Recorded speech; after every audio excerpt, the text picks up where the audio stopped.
Action News 8 Sports with Nick Winkler. Can't believe it. It's almost here. We are about 21 hours away from Super Bowl 43. I'm going to be honest, I'm not going to sleep very well tonight. Tomorrow, one of my favorite days of the year. It's right up there with opening day for Major League Baseball and, of course, my birthday. Let's go over to our ace reporter, Nick Winkler in Gilroy right now. Nick. Well, it's a chilly night out here at Garcia Elders Stadium, where tonight the second-ranked Gilroy Mustangs, they're going to kick off their CCS Open Division playoffs against Serra High School. Serra High School coming to us out of San Mateo. They've given us such stars as Tom Brady and one Barry Bonds. Seedings are out for the NHL playoffs, and the Sharks, who claim the President's Trophy for best record in the regular season, which means home ice advantage throughout the playoffs. They're going to open up at home against the Anaheim Ducks. The season series is in San Jose's favor, 4-2. Dates and times for that series should be released early tomorrow morning. Let's go over now to our Monterey Bureau and Nick Winkler. Nick. Well, today I spent time on all three courses, but early on, I found myself following around first-round leader and virtual unknown Robert Garrigus. Garrigus was the first golfer to tee off this morning at Poppy Hills, and when he did, he found himself in some unfamiliar territory. He was leading a PGA Tour event. It's the first time he's done so during his 3+ years on the tour. Garrigus had to battle the elements early in his round, but after suffering through a few rainy bogeys, he settled down to shoot a 1-under 71. Garrigus currently sits tied for third place, just 4 shots back of the leader. And you know, speaking of the leader, we caught up with Retief Goosen after his brilliant 8-under 64 that he shot at Pebble Beach today. Here's what he had to say about his round.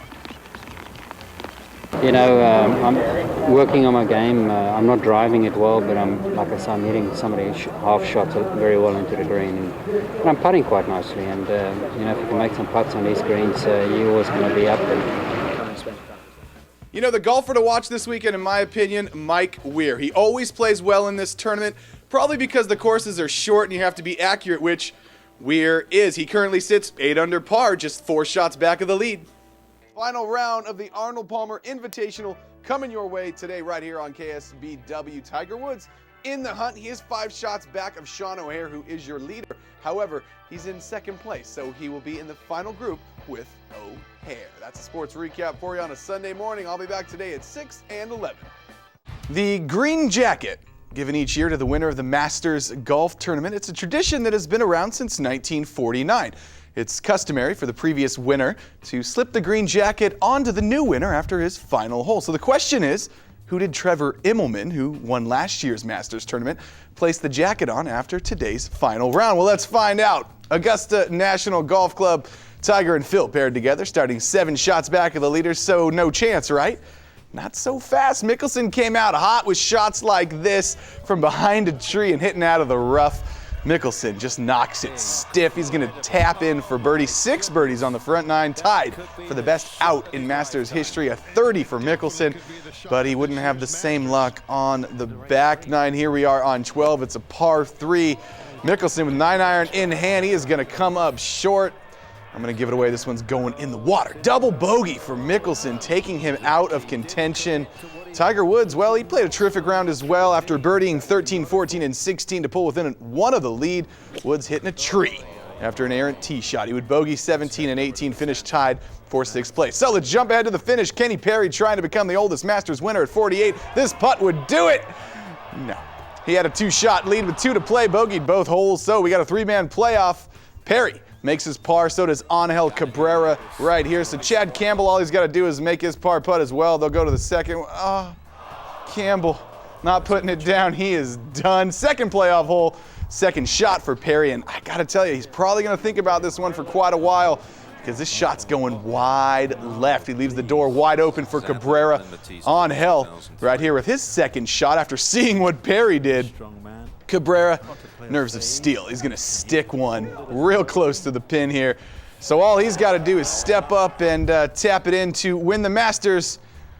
And he does. Angel Cabrera, your 2009 Masters winner, as he puts on the famed green jacket right here. So a final look at your Masters leaderboard. Angel Cabrera is your winner in the second playoff hole. Kenny Perry, Chad Campbell tied for second. Woods finished tied for 6th. Tomorrow's big game, it's got drama. The Cinderella team, the Arizona Cardinals, who have never even been to a Super Bowl, are led by veteran quarterback Kurt Warner, who seems to be riding his own ticket to the Hall of Fame with his 3rd Super Bowl appearance.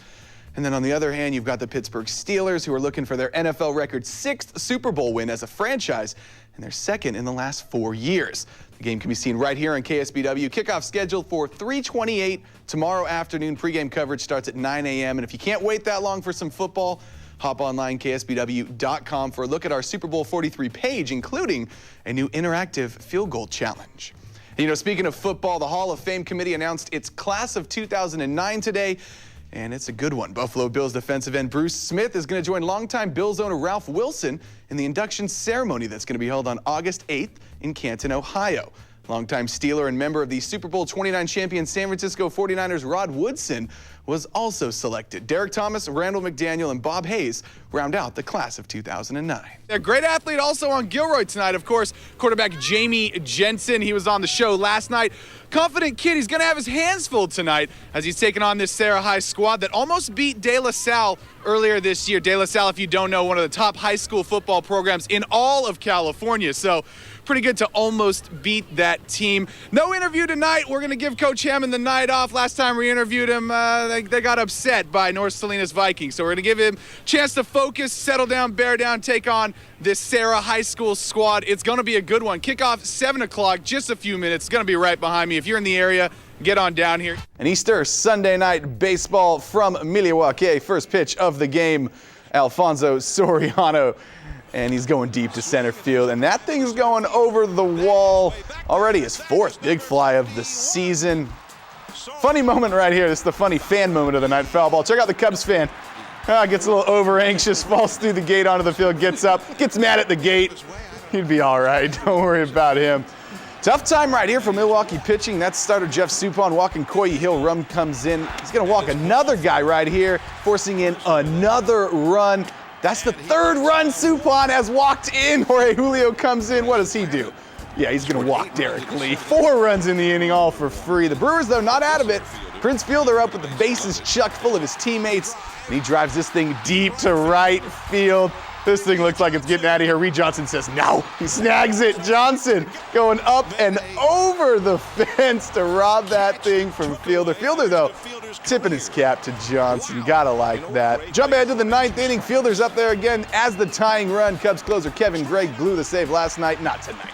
Closing the door for Chicago. The Cubs get the win 8-5. And the NASCAR Sprint Cup boys took off last weekend, but they're back on the track for a Saturday night race from Phoenix. It's the 8th race of the season, and tonight they're going to race from sunlight into the darkness. 50-year-old Mark Martin captured the pole for the race, already his 3rd of the year. The race currently underway. Around 60 laps so far have been run, and Martin's led every one of them. Highlights coming your way tonight at 11.